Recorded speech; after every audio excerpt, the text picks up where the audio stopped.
My dad suddenly got very sick and had to go to the hospital. I can't go on our honeymoon because I need to be with him. So my husband says I should go alone. I was really excited about our honeymoon, but now it's not happening.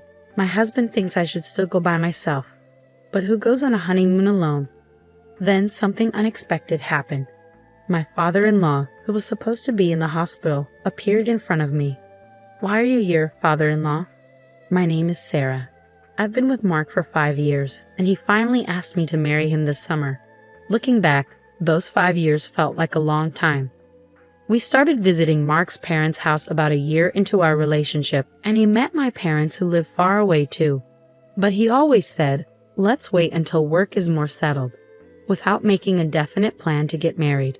Lately he even joked, "Why change anything?" This made me worried. "Mark, I'm turning 30 soon. If you're not going to be honest with me, we might need to end things." After I said that, Mark finally asked me to marry him. We were close to each other's families and had already talked about everything, from our wedding plans to our honeymoon destination. All that was left was to make those plans happen.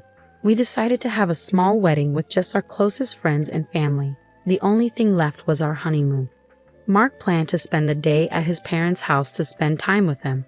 I had dinner with my parents, who came from out of town, and then went home alone. I packed our bags for the honeymoon and sent Mark a text before bed. "Mark, you did great today. I'm all set for our honeymoon tomorrow. I'm really excited about going to Italy." But I didn't hear back from Mark. I figured he must have been really tired from the wedding and fell asleep. I hoped he wouldn't oversleep for our flight the next day. Feeling a bit worried, I eventually fell asleep. The next morning, I got a call from Mark. "Sarah, something really bad happened," Mark said quickly as soon as I answered the phone. "My dad collapsed and he's in the hospital. You'll have to go on our honeymoon alone today." "What? What do you mean?" I was shocked. "But your dad seemed fine at our wedding yesterday, didn't he?" "I'm just as surprised as you, Sarah. I need to stay with him, but you should still go on the honeymoon without me."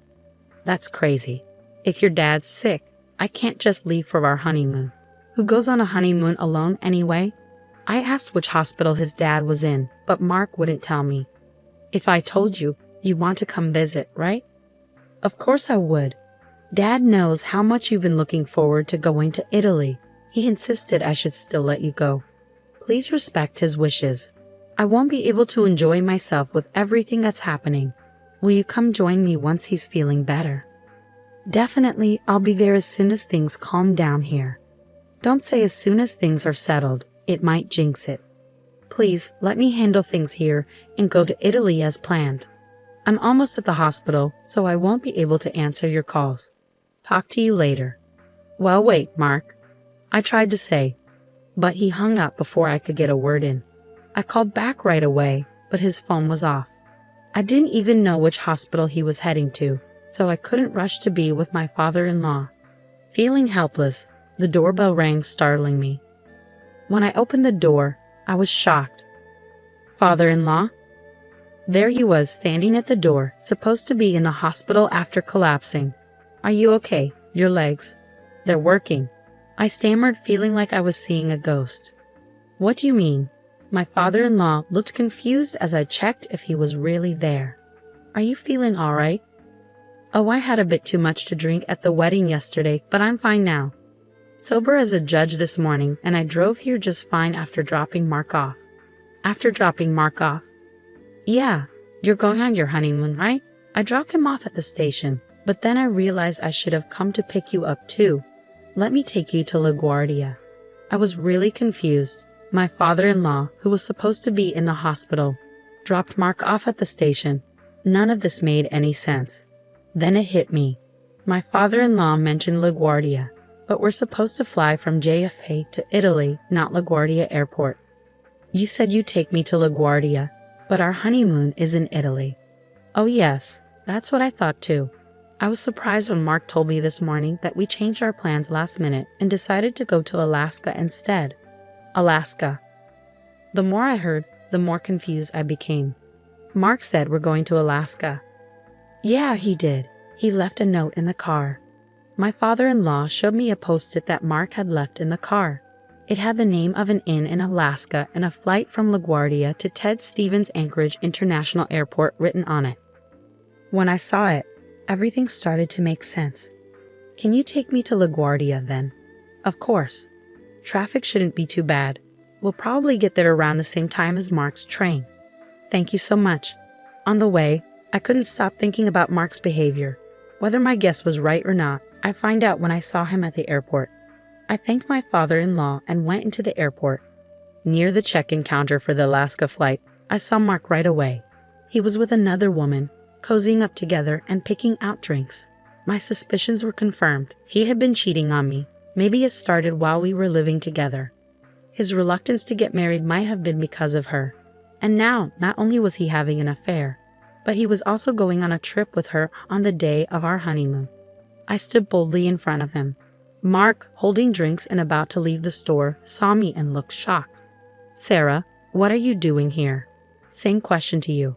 Why are you, who should have been at the hospital with your dad, here? I just came to buy some stuff. Stuff? Did you really come all the way to LaGuardia just to buy drinks? Yeah, Dad wanted some specific airport water. That's funny you say that because I was just with your father. Huh? Your dad came to pick me up in his car. He seemed perfectly fine, which was a big surprise. Oh right, after we talked, he suddenly felt better. He's always been resilient. Mark was sticking to his story. Amidst my shock, I couldn't help but think, what excuse will he come up with next? So who's this woman? Where were you two planning to go? Well, oh right, she's the nurse who looked after Dad. We're going to check out a rehab center for him in Alaska. Your excuses are painful to hear. I was speechless and sighed in disbelief. Enough. Your lies are giving me a headache. It's not a lie, she's really my dad's. Mark's words were interrupted by a voice from behind. My what? I turned around and saw my father-in-law standing there. I thought you went home, I said. I had a feeling something wasn't right, Sarah, so I parked the car and followed you. Looks like I was right. Seeing his dad there, Mark knew his lies weren't going to work. He looked nervous. My father-in-law asked sternly, Who is this woman? Well. Before Mark could say anything, the woman spoke up. I'm Amy, Mark's girlfriend. Mark quickly covered her mouth. What are you saying? You need to be honest, Mark. You don't love your wife. Just divorce her already, she said boldly. What? No, just be quiet, Mark exclaimed. Why should I listen to you? You promised to leave your wife for me. That's why you chose me over her today, right? Amy accused. That's because you threatened me, you said. If you don't come to Alaska with me today, I'll tell everyone about us. Mark defended himself. I see, so you were having an affair with her? I said coldly. Amy glared at me and snapped back. It's not an affair. Mark and I are serious about each other. He never wanted to marry you. At that point, I didn't even want to argue anymore. Fine, do whatever you want. Leaving Mark and Amy behind, my father-in-law and I left the airport. It was 5 days later when Mark came back home. The doorbell rang, and I talked to him through the intercom. Sarah, can you open the door? I can't unlock it. Oh, I changed the locks. You changed them? Why would you do that without telling me? I don't want someone I don't know having a spare key to our home. Someone I don't know? Are you talking about me? Who else would I be talking about? I've got the divorce papers ready, so just sign them. Wait, let me in first. We can talk about this. I kept the door chain on and passed the divorce papers through the crack. There's nothing to talk about. Once you sign these papers, can you leave right away? Don't be so angry. I've decided to end things with Amy. Huh? What do you mean? She's awful. I only agreed to go to Alaska because she threatened to tell everyone about us. But the trip was terrible. She complained the whole time about the inn and the weather. I told her I won't divorce you. Please break up with me. I don't care if you break up with that girl or not. The only option for me is a divorce, even if you don't agree. Don't say that. Are you mad because we didn't go to Italy? It's too late now, but do you want to go? Are you serious? How can you even suggest that? I was wrong to think I could reason with you. A man who cancels our honeymoon to go on a trip with his mistress isn't reasonable. Sign the divorce papers now and also sign this. I handed him another document through the crack. What's this? He asked. It's a payment agreement for alimony and the cancellation fee for our honeymoon. I had a lawyer prepare it while you were away. I'm saying I don't want a divorce. You're the one who wants it, so why do I have to pay alimony? I want to try again. You can't ignore the consequences of cheating. Infidelity means alimony, and the decision to start over isn't yours, considering you cheated. What about this cancellation fee? We don't get a refund for canceling our trip last minute. Since you caused it, you should pay. I told you to go alone. Not going was your choice. How could I go alone on our honeymoon? And you lied about your dad being sick to cover up your affair. I couldn't go in that situation. I wanted to go to Italy with you, but Amy threatened me. You wouldn't want me to lose my job, would you? Amy threatened to expose you at work. Yeah, exactly. If she says she'll do something, she'll do it. It's all Amy's fault. Amy did give off a vibe of unpredictability. I mean, she even boldly declared herself as Mark's girlfriend directly to his wife. She must be quite bold. But strangely, I felt relieved. With someone like Amy in the picture, Mark's actions would eventually catch up with him, even without my interference. All I needed now was to get him to sign those divorce papers. Pretending to be concerned, I asked, "Hey, are you sure it's safe for you to be here?" "What do you mean? You ended things with Amy, right? Isn't she angry?" "Of course she's angry, but I'm done with her." "Well, maybe you're fine, but what about Amy? Knowing her, she might show up at your office and cause trouble." "True, that would be a disaster. I need to go to the office and handle this. Sarah, could you pass me my company key card? This one." I pulled out Mark's company key card and showed it to him. "Yeah, that's it." I quickly moved away from the door as Mark reached for the card through the gap. "I'll give you the key card if you sign the divorce papers and the payment agreement first." "But, have you made up your mind? You better decide quickly. Amy might get to your office before you." "All right." Mark reluctantly signed the documents and passed them through the door gap. "There, is that enough? Now give me the key card." I handed him the key card, and Mark hurried off to the office. I went to the courthouse to submit the divorce papers and gave the signed payment agreement to my lawyer. It was a relief to have the financial matters settled. The next day, Mark called me in a panic. "Hello? Sarah, what do you want? We're legally strangers now. There's nothing to talk about." "Wait, please don't hang up." Mark pleaded desperately. Curious about what happened, I decided to hear him out. "So what is it?" "I was called into a meeting by the board when I got to the office today. Everyone knows about my affair, even though I tried to get ahead of Amy. Isn't that strange?" "Oh, I told them." "You told the board?" "Yeah, I felt bad because they came to our wedding. But we divorced so quickly. Since you were busy with Amy, I thought I should explain why we split up." "Just the board? You told everyone at my office?" "Yeah. When I told them my husband chose a vacation with someone else over our honeymoon, they were shocked." "But how can I face everyone at work now?" "You don't have to hide anymore. Isn't that a good thing? Don't play games with me. You've ruined everything. I should be saying that to you.